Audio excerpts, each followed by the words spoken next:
Hello, my name is Crystal Petry, and you are watching another episode of the Crystal Petry Podcast, Season 3. On today's episode, we are pulling back the curtain on wealth and power. Our guest is using reparative philanthropy to return wealth to where it was extracted and rewrite the rules of giving.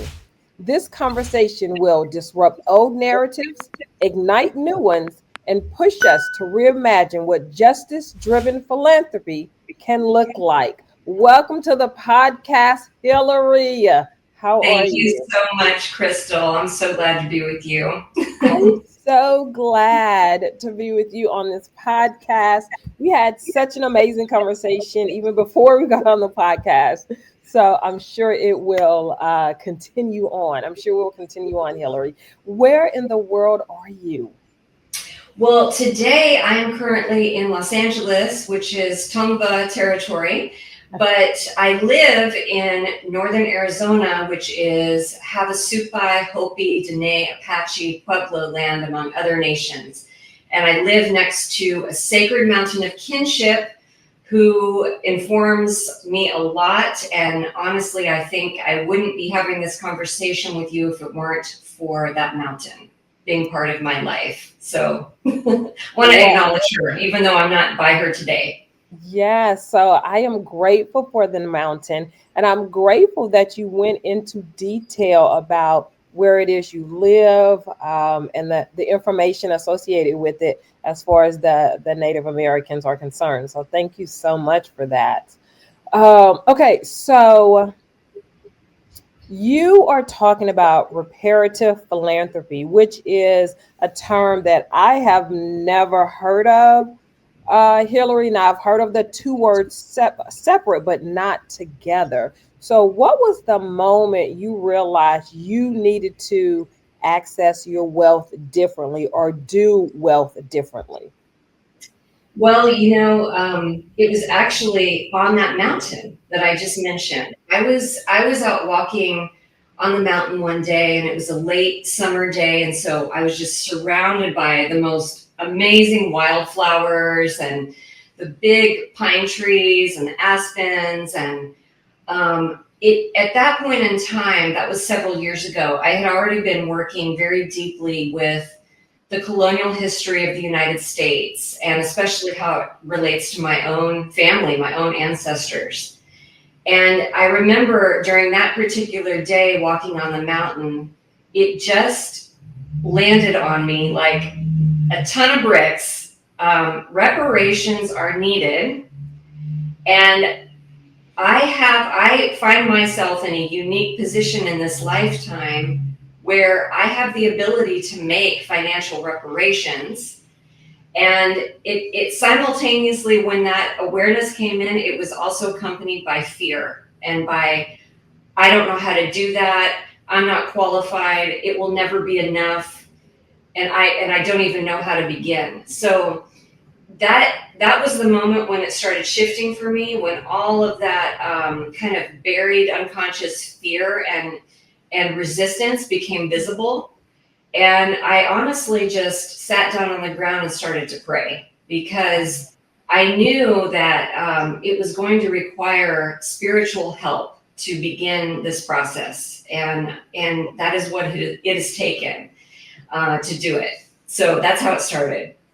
Did the crying help alleviate some of the fear, some of the stress?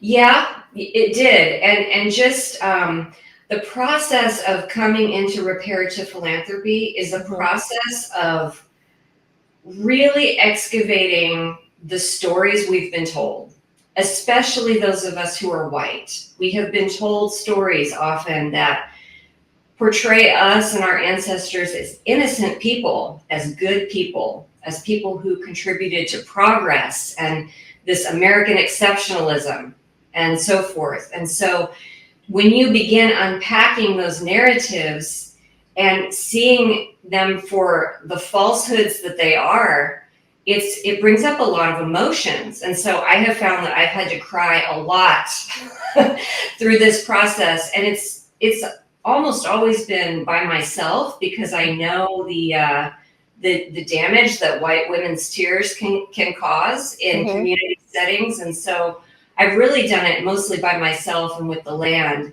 And that process of crying and releasing those emotions has allowed me to come into reparative philanthropy in a much more clean way. Okay, so I have two follow-up questions for you, Hiliary. My first question, explain to us or give us your definition of reparative philanthropy. Yeah, my definition, it has to do with looking at the past, understanding the founding realities of this country, recognizing that our economy today was built completely intertwined with the institution of slavery.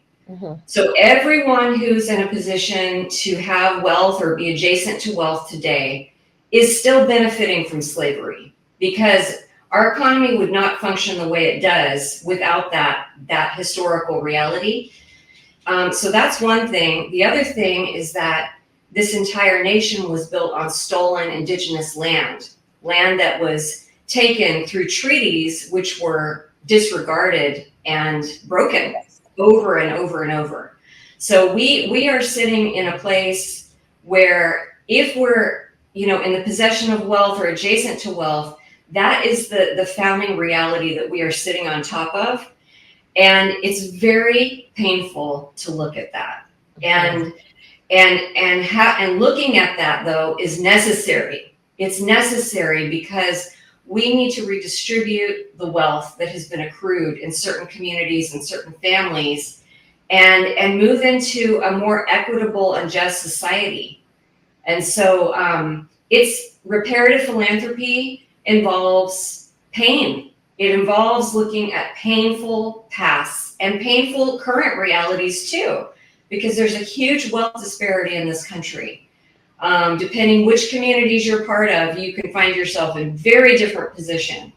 And so it involves looking at all of that context, and then moving from there. As you speak about reparative philanthropy and wanting to give back and understanding about the wealth gap, do you receive pushback or aggression from other white women or other white men that are in positions of wealth and power when you start talking about reparative philanthropy? I have, yes. I definitely have received that pushback. And in those cases, I went through a phase of thinking it's my job to convert people and to try to help people understand this and to begin, influencing. But after some time, the pushback was so strong that I realized I actually need to reposition myself and work with those who are already ready to have this conversation. Because it can take almost a tone of proselytizing and, trying to beat someone over the head with something that they're not ready to hear. And that just makes people more entrenched in their positions. So I've moved away from that and toward encouraging the networks that I'm part of, where people are already ready to do it. They're ready to learn how to do it. They are ready to embrace it. They are ready to talk to their institutions and their families about it. And believe it or not, there's a whole network, many networks of people all over the country who are doing this work and supporting each other to make this happen. Oh, that is amazing, because I honestly, and this was something, I told you early on, I did not know that this work was going on. It's not something, and maybe that's done on purpose. It's not something that's widely publicized or widely talked about. Right. Yeah, I know. And I want to try to help get the good news out there. Yes, it's great news. Right. I mean, there's so many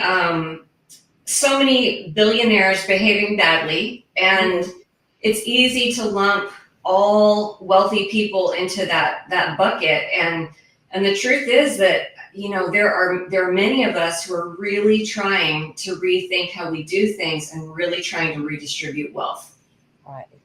So, Hillary, you are married, and I normally don't talk about marriage, especially with women, because we're our own people outside of our marriage and our husbands, obviously. But you married into a family that is a one percenter, as we call them, a one percenter. Yeah, Did that reshape your thoughts on wealth and power when you married into the 1% family? absolutely. I grew up in a very in middle class family Mhm. that actually had much more working class roots. And I grew up with narratives about wealth and wealthy people, that they couldn't be trusted, that they were always going to be out to get us in the end. And also that, that there was some envy there. There was some admiration and some a little bit of jealousy maybe.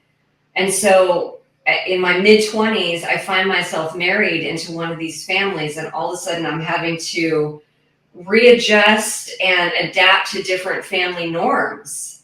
And it was very disorienting for me for a while. Very, very confusing. And Mhm. I felt a lot of responsibility to adapt to a different culture. Right, right.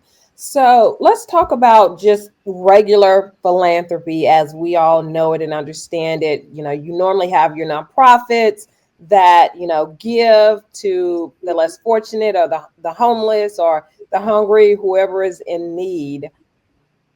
Do you question traditional philanthropy? Since you're on the other side of it, you are doing reparative philanthropy. Do you question just our traditional philanthropy?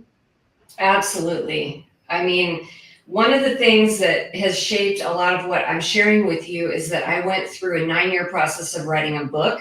Mhm. And in that process, I had many, many readers who read multiple drafts. And that was extremely hard to do because my assumptions and my blind spots were held up for me to look at over and over. Yes. And one of the blind spots that I had was the understanding about the origins of American philanthropy with the robber barons, who were, these industrialists who were accruing huge amounts of wealth instead of paying their workers fairly. And then they were using those huge amounts of wealth to, establish big institutions and so forth, to create these benevolent legacies for themselves as philanthropists. But in truth, all of that money had been, accumulated by the labor of these workers. Mhm. And so I remember one of my readers had me look at that history and that context, and it was really hard to see because it's it's tempting when you're involved in philanthropy to think of yourself as very benevolent, Yes. do-gooder, and Yes. one who's fixing problems and so forth. But to look at it that way and to realize, oh my gosh, these institutions that have created this wealth are actually the problem. We are creating the problem to begin with, and we don't we don't necessarily know how to fix the problems that we've created, Mhm. and so. And we don't know how to fix the problems that have been created by the whole founding reality of the United States either, because we are so segregated from other communities often. And so all of that was very humbling to see and be confronted by that. How do you define wealth redistribution in modern America in 2025, 2026, 2027? Yeah, I mean, for me personally, my family history ties back to, having Scottish ancestors who immigrated in the 1700s to North Carolina, who then went down a couple generations to Mississippi, where they enslaved people for several generations. Mhm. And so that, to me, those twin realities of, indigenous land theft and the enslavement of African peoples, those for me are the crux of the biggest problems that we need to solve here.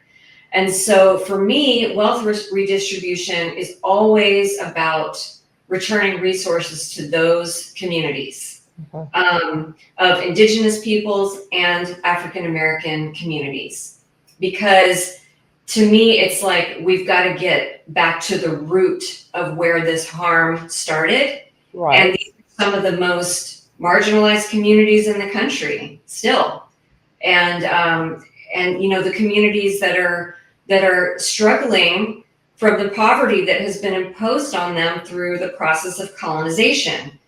And so that's what it is for me. It's always about returning resources to those communities. And especially, I often, am framing that in the way of returning resources to the women leaders in those communities. Because another aspect of this is the patriarchy that is so much a part of white supremacy and wealth hoarding. And we need the women to be empowered to lead, in my opinion. So I also focus on that. Do you think, or do you hope, whichever word you want to use, that true wealth redistribution would ever happen in America? Well, I think it's happening now on a kind of under the radar, like mycelial networks. It's happening now with organizations and collectives and communities and relationships that are finding each other and that are doing this work already. And, I believe, like in the book, My Grandmother's Hands by Resmaa Menakem, he talks about how white people need to build a culture for ourselves that is not based on supremacy. And I think it's the same for wealthy people, many of whom are also white, is that we need to build a culture for ourselves that's not based on hoarding wealth. And so right now I see it happening like on a very organic, grassroots, almost under the radar level. But I hope over time, as we keep talking about this and building this movement, that it will reach up and out and expand, because we do need it on a mass scale. Hillary, right now, and I'm sure my community knows as well, it's always a great debate for the government to give reparations to descendants of slaves.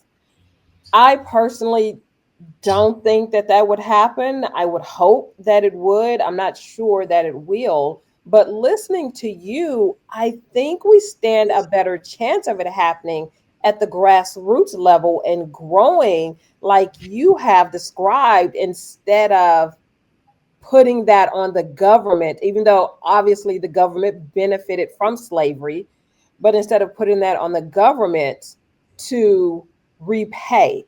What do you think? Absolutely. I mean, this is one of the things that I have found as I've been going along and speaking with people and so forth, is that the idea that the government is going to do it is what shuts it down, because our government can't do anything. Right. Look how dysfunctional everything is. Like we can't even agree on the most basic stuff, right? So when it comes to something that's so fraught with difficult emotions and history, no way, right? But for me, I really started to feel a sense of healing and empowerment when I started focusing on personal reparations plans. And so I co-facilitate groups and classes where we work on that, and we put the power back in the hands of the people.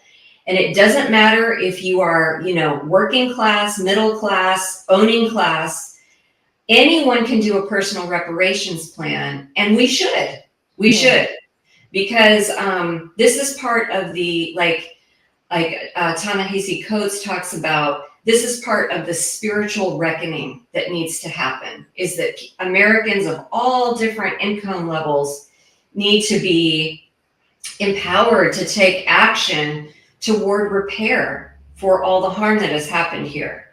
And so I do think that's the way we're going to get it done. Why do you think some of, and of course, I'm not going to say all of the one percenters, but why do you think some of the one percenters are so resistant to reparative philanthropy or so resistant to wealth redistribution? I think it's all about myth.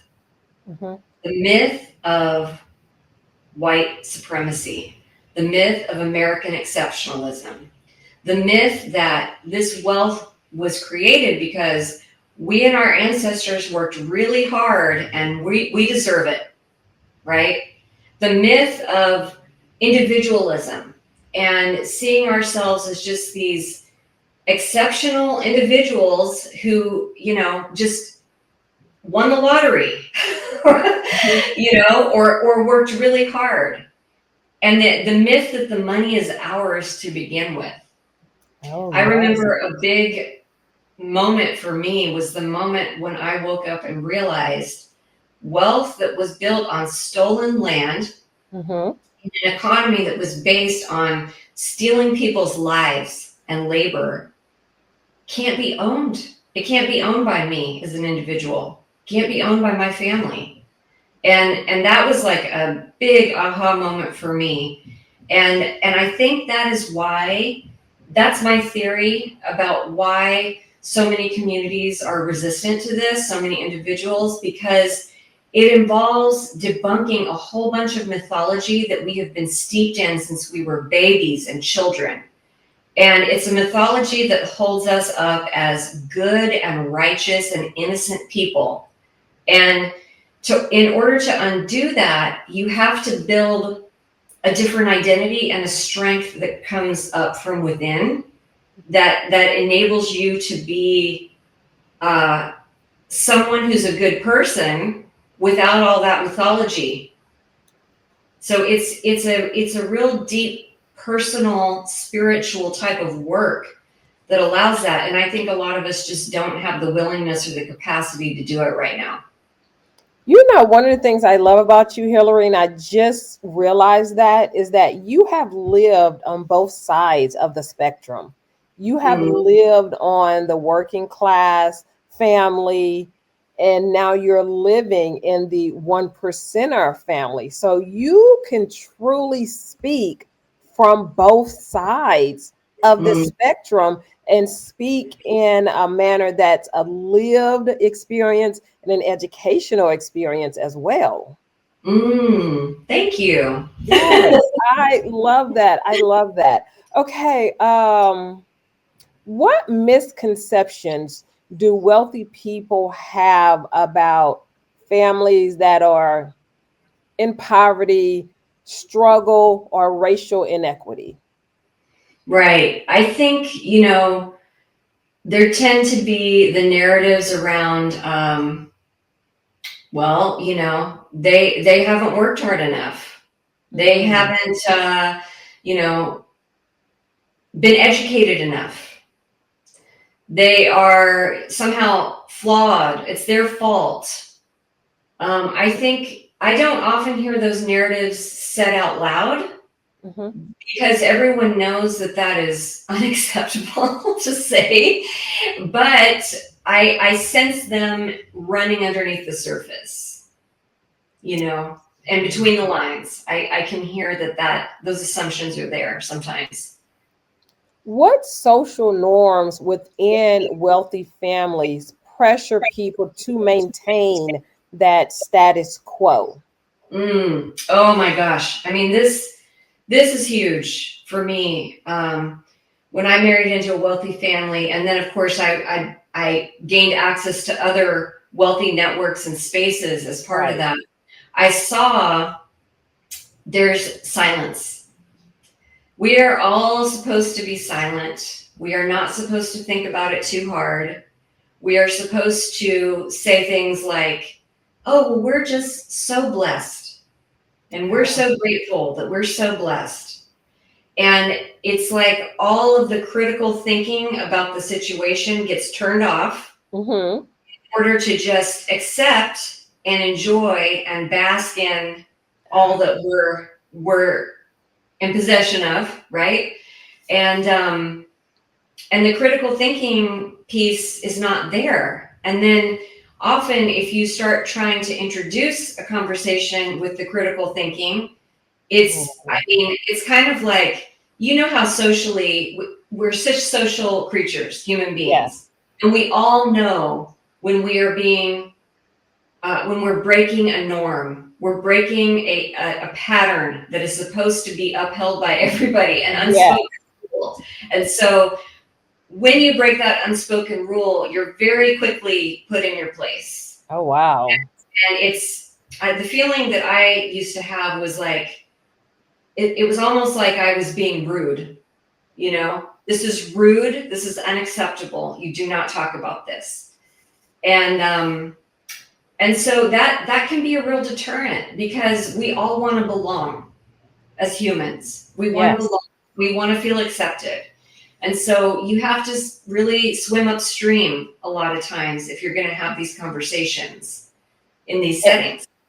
And I would say you really need to be strong and courageous to have those conversations in those settings, because, and of course, I've never been in those settings, but I feel like you would be the minority in that situation. Yeah.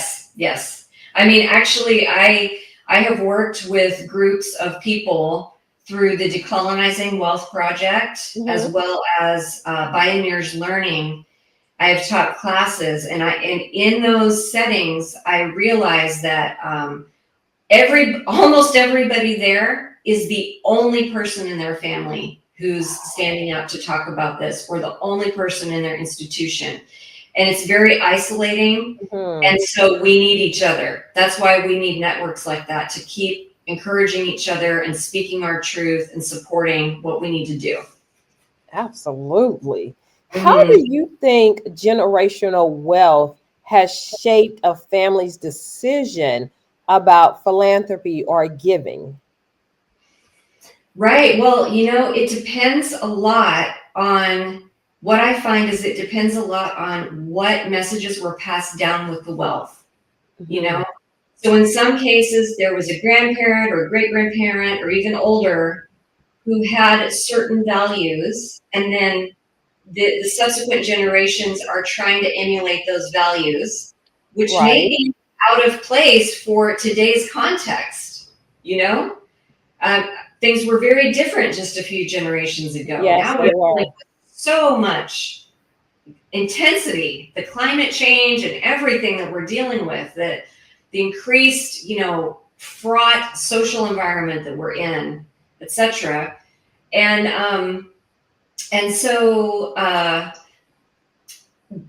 that's something that can shape the dialogue a lot, is like what previous generations have been expressing in terms of values about the wealth. And then remind me, was that all that you asked, or was there another piece to that? No, that was it. Yes. Okay. That was it. Okay. So how do you handle the criticism? This is me assuming that there is criticism. How do you handle criticism from people that say, well, giving away money isn't the issue, that's not going to fix it? Yeah, I don't know. I guess I have heard that criticism in a way, in the sense that philanthropy won't fix it, because in a way, philanthropy is just a Band-Aid that we can use within a broken system, right? Like Martin Luther King Jr. had this quote about, philanthropy is commendable, but never forget the reasons that it's necessary. I'm paraphrasing badly, but it was like, it's an outgrowth of inequity. Yes. And so in a way, we're just putting Band-Aids on bruises and wounds that are just still going. Right. And so, I agree with that. Like, there's only so much we can do with philanthropy. And that's why I really feel strongly about also investing in the regenerative economy that is going to build a different reality for everyone here, and empower communities that have been pushed to the side over and over. And so, I think it's a both and for philanthropy and investment. But, I have just pretty much gotten to the point with the criticism that I don't let it stop me. How long did it take you to get to that point? The point of this criticism, the pushback, the challenges, it's not going to stop me from doing what I know I should be doing. Yeah, I think at some point I had to switch gears into surrounding myself with people and networks who have aligned values. And then that helped me get stronger, knowing that all of this pushback is still out there, but I can't put my energy into fighting that, because it will just be too, I could just be spinning my wheels in the mud forever. So that's kind of a decision I've made in order to keep my resolve strong and to keep going and keep learning and growing, because this is a practice. Reparative philanthropy is a practice that just requires constant self-reflection, constant feedback, and constant, trying new things, sometimes making mistakes, and then learning and keeping going and trying again. Hiliary, how do you make sure, and the community that you're a part of, how do you make sure that reparative philanthropy does not end up being savior driven? Yeah, for me, this really comes down to, we have to do our own healing work. And if we don't do our own healing work, it is so easy to put on that savior hat and think we have all the answers and we know best and we're the good guys, and to really look at the hard stuff about our history, the hard stuff about the white supremacy that's active and just in our faces all the time today. Looking at all that hard stuff and then trying to unpack that from the inside out is, for me, what prevents the white saviorism. And recognizing that we don't have all the answers. We don't know. In many cases, I don't know what needs to happen at all. And so that's why I'm always looking for, we are giving to organizations that are led by Black and Indigenous people who are deeply part of those communities and who already know the solutions they are working toward. And it's just a matter of getting behind them and supporting them to do what they need to do. Earlier, Hiliary, you said sometimes the reparative philanthropy works, sometimes it doesn't. How do you measure the impact? How do you measure and know when it's working and when it's not working? Well, some of my favorite organizations to give to are regranting organizations that, we give a sum of money, and then they have hired incredible people who are deeply knowledgeable, who are experts in the issues that are being addressed. And then those people are deciding how the money gets reallocated, regranted. And so in some of these organizations, there will be a webinar a couple of times a year where I'm invited as a donor to come and listen, and I get to hear the stories and what's happened and where the money's going and the learnings that those people had through the process of giving the money. And that for me is enough. That's all I need. I don't, I remember at one point, one of the narratives that tends to go along in philanthropic spaces is this whole thing about, how do you know you're being successful? How do you measure impact? How do you do your reporting and so forth? I don't want to do that.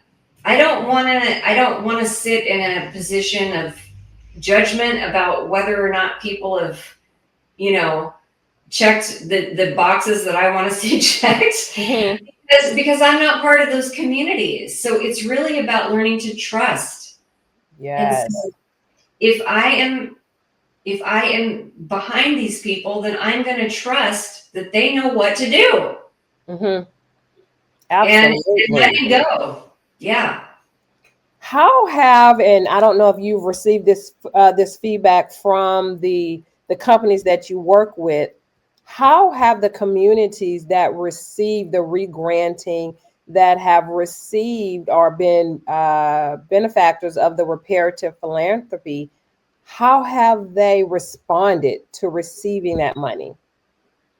You know, a lot of times the way I receive that loop gets closed is through storytelling, which is beautiful. It's not about, people having to do a bunch of research and write a bunch of reports with metrics and so forth. It's much more about storytelling. And so those stories let me know that we're on the right track, and it's really, it's much more about, it's less analytical and it's more heart-based. It's more feeling the impact of, for example, listening to a Black woman in Mississippi who's living far below the poverty line tell what it means to her to receive guaranteed income, what it means to her children, what it means to her family, what she's able to do for the first time in her life. I mean, it gives me the goosebumps just thinking about it. That's how I know that we're on the right track, because it lights up my heart to hear that. Yeah. Earlier in the conversation, Hillary, we spoke about how you married into a 1%er family. How does your husband feel about redistributing wealth? Was it a shared vision when you first came to him once you got off that mountain and had this revelation? Or did it take him a little time to come around? It's taken him some time to come around. Yeah. Because he grew up in an owning class family. And so a lot of the norms and the ideas and the practices have been taught to him since he was first conscious, and it's still harder for him. It's something that we navigate together all the time. We're always in dialogue. And I'm the I'm the annoying in-law who kind of pushes a little bit, and then sometimes I have to stop pushing and let it simmer for a while. And it's a dance, but for me it's worth it. And our children have also grown up with a mixed class identity, so for them it's very confusing sometimes, because they've received both sides of that, and they're learning to find their own way into navigating that as well. And what about your in-laws? How do they feel about the conversation that you're having, the reparative philanthropy?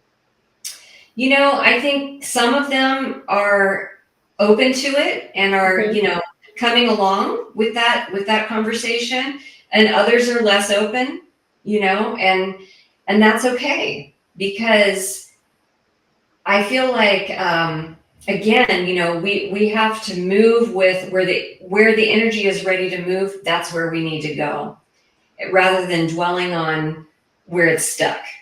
And so not everyone is going to come along right now, but my hope is, I really want to play the long game. Yeah. I want to play the long game where, it's going to take generations to unwind this. It took hundreds of years to build up this system. And so sometimes I get impatient with myself or others, and then I have to remember, oh no, I'm planting seeds, and I will never taste the fruit from those trees. Do you know what I mean? Yes. Why do you believe it's important to change the narrative about philanthropic giving?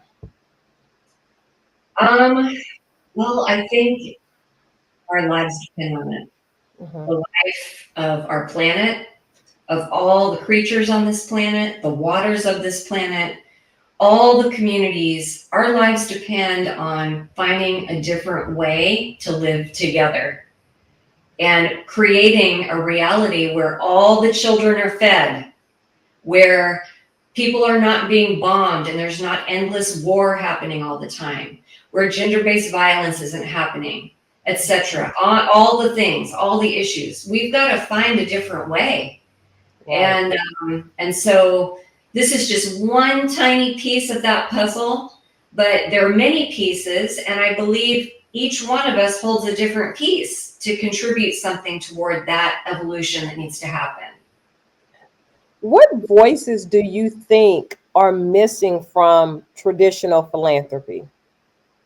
Well, for sure, the voices of BIPOC communities are missing. Mm-hmm. The statistics are pretty dire about how much philanthropic money is going to those communities. Right. And in a lot of cases, even when money is going to quote unquote benefit those communities, it's not going to BIPOC-led organizations who are sovereign and self-determined with how they use it. So it's a lot of times when it is being given, it's happening in a more paternalistic way. And so we need to shift to supporting BIPOC-led and executed and organized work. Yes. In my opinion. Yes. And that's something I got very strongly from the book Decolonizing Wealth by Edgar Villanueva. I would highly recommend that to listeners. That is an excellent book. And Edgar is a friend of mine, and we have experienced so much healing between the two of us through this process of looking at these things together. How can wealthy families, wealthy individuals redistribute wealth without making it all about themselves? Yep. That's a good question. I think I've had some incredible experiences along the way that all came from mistakes, right? So one example, in this world of reparative philanthropy, the playbook says it's supposed to be relational. Mm-hmm. So I remember at one point I was on a call with a woman who runs an organization in Jackson, Mississippi, supporting Black women who are living in poverty. And I said to her, do you think any of the women would be open to having a call with me so that I could get to know them a little bit? Mm-hmm. And she said, no, we have to perform for donors all the time, and I do not want to subject them to that. Wow. And I am so grateful she said that. It was a huge teaching moment for me to understand what she needs, what her community needs, right? Then there was another example where there was a participatory grant-making circle that was formed and facilitated by a bank we were working with. Most of the people in that circle were Indigenous. And in that case, we the donors, were kept completely out of their conversation, completely invisible, in order to allow them the time and space to do their thing without us, influencing them and creating bad power dynamics. And then one of the people in that circle came to me later and said, that didn't feel good to us. We wanted to know who you were. We wanted you to be in the room. And so these two examples taught me every community is different. Yes. Some people want us donors out of the room, not visible. They don't even want to know our names. They don't want anything to do with us, and that's okay. And other communities want us to sit down at the table, want to shake hands, want to break bread together, and that's okay too. So along the way, for me, it's a process of learning which thing is being asked for by which group, and then doing my best to meet that, whatever it is. I know you stated, Hillary, that, you are laying seeds and laying the foundation of the fruit that you may never see. I truly hope that you are able to see some of the fruit of the seeds that you are planting right now, even on this podcast, and all of the work that you're doing outside of this podcast.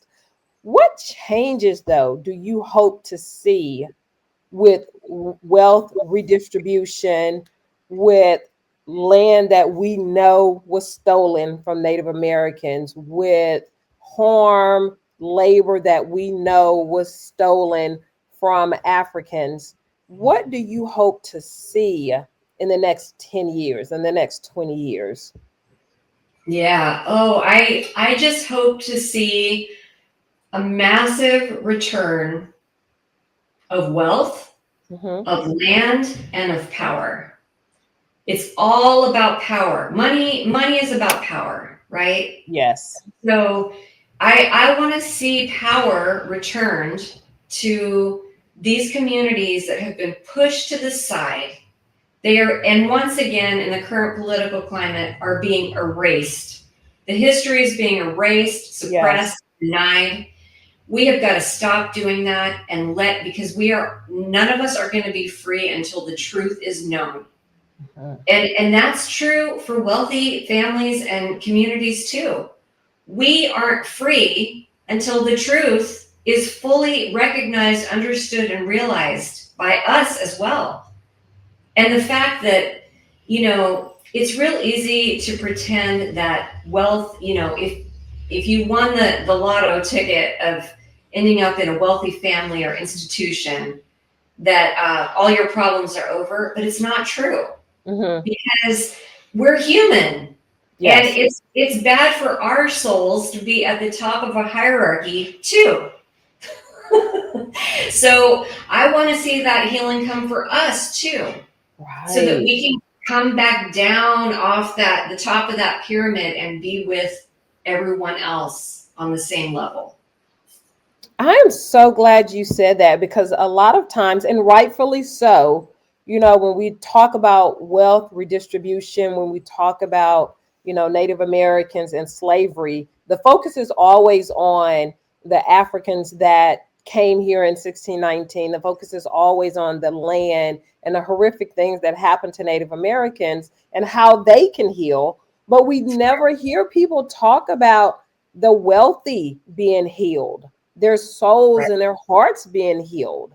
And that needs to happen just as much as healing for Native Americans and healings for African Americans as well. Absolutely. Yeah. Yeah. So, that's a concept that I have explored in my book through a term that is called white peril. And it was given to me by a wonderful man and educator. His name is Calvin Terrell. He gave me permission to use it and taught me about it. But it's this idea of everyone knows about white privilege. And of course, that's a real thing that impacts our reality and tremendously.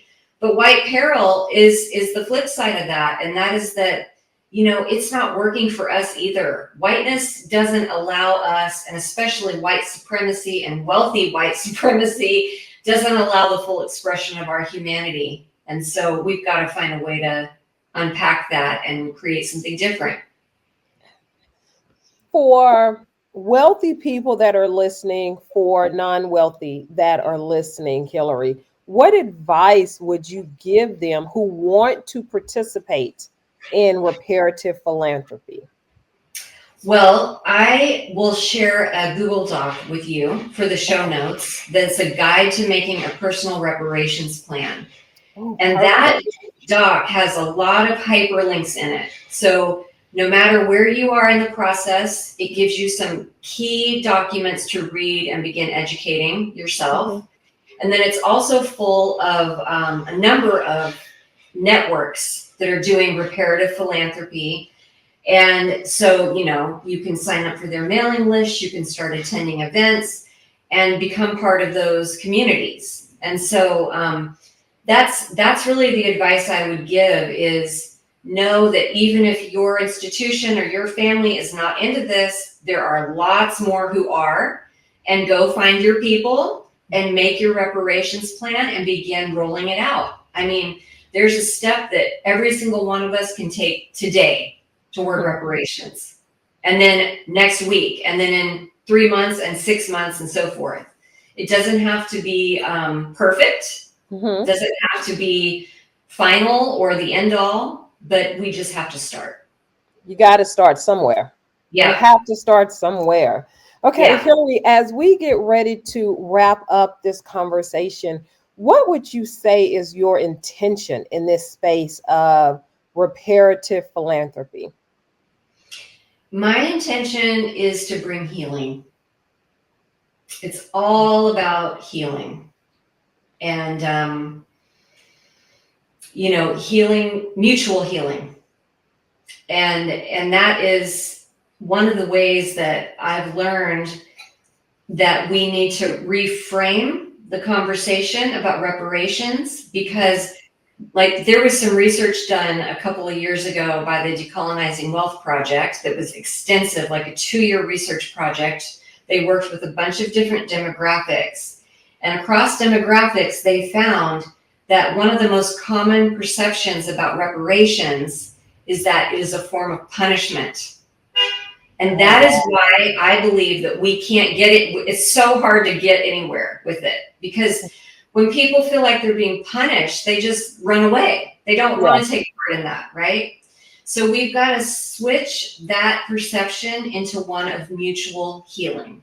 And that is what reparative giving really is. In my experience, it is the most joyful, liberating, fulfilling thing I have ever done. I am glad to hear that. So I have one more question for you, Hiliary, and I'm sad that our podcast is over, but thankfully you are going to be back at a later date. So I'm glad that I get to talk to you again. I'm so glad about this. Okay, so my final question for you, Hiliary, who do you think would make a great guest on the podcast? But you have to help me get them on. Absolutely. My friend Annette McGivney, I want to recommend her. Mm-hmm. She has an incredible book coming out in 2026 called Plastic Shaman, and it's all about the cult of American exceptionalism in the wellness industry. And I read an advanced copy of her manuscript, and it is one of the best books I've ever read. And she also does incredible work just as a human being. She uses her skills as a journalist to protect Indigenous land rights where I live in the Southwest and elsewhere. So she's an amazing human being, and I really hope that you get to have her on. Thank you. And thank you so much for being on this podcast. And Hiliary, I'm just going to say it. You said the thing out loud that people have been saying in secret and in private. So thank you so much for that. Thank you. And to my community, thank you so much for tuning in and watching. You can get Hilary's podcast and all of my other podcasts on YouTube Podcasts and Apple Podcasts. And remember, you always have time to listen and learn on the go.